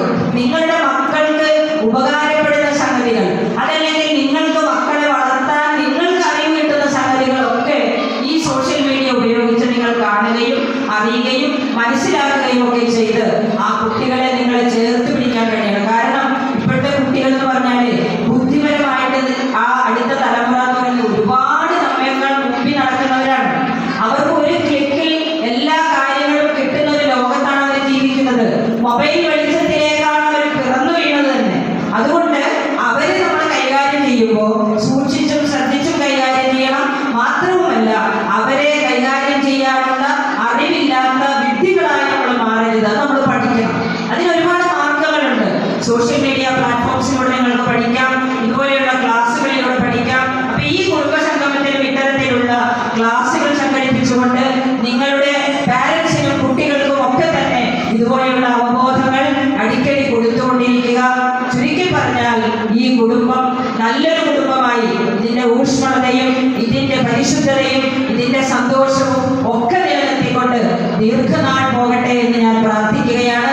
ഈ കുടുംബത്തെ ചേർത്ത് നിർത്താൻ വേണ്ടി നിങ്ങൾ നടത്തുന്ന ശ്രമങ്ങൾക്ക് എല്ലാ ആശംസകളും നൽകുന്നതോടൊപ്പം പഠിച്ച തമ്പുരാൻ നാളെ ജന്നാത്തുൽ ഫിർദൗസിലും ഈ കുടുംബത്തിന് നമുക്ക് ഒരുമിച്ച് ജന്നാത്തുൽ ഫിർദൗസിൽ ചേരാൻ അനുഗ്രഹം നൽകട്ടെ എന്ന് ആത്മാർത്ഥമായി പ്രാർത്ഥിക്കുന്നു. ഈ പരിപാടി ഉദ്ഘാടനം ചെയ്തതായി ബിസ്മില്ലാഹിർ റഹ്മാനിർ റഹീം അല്ലാഹുവിന്റെ നാമത്തിൽ ഉദ്ഘാടനം ചെയ്തതായി അറിയിച്ചുകൊണ്ട് ഞാൻ എൻ്റെ വാക്കുകൾ ഉപസംഹരിക്കുന്നു. വാഹിദ് ദഅവാന അൽഹംദുലില്ലാഹി റബ്ബിൽ ആലമീൻ. അസ്സലാമു അലൈക്കും വറഹ്മത്തുള്ളാഹി വബറകാതുഹു.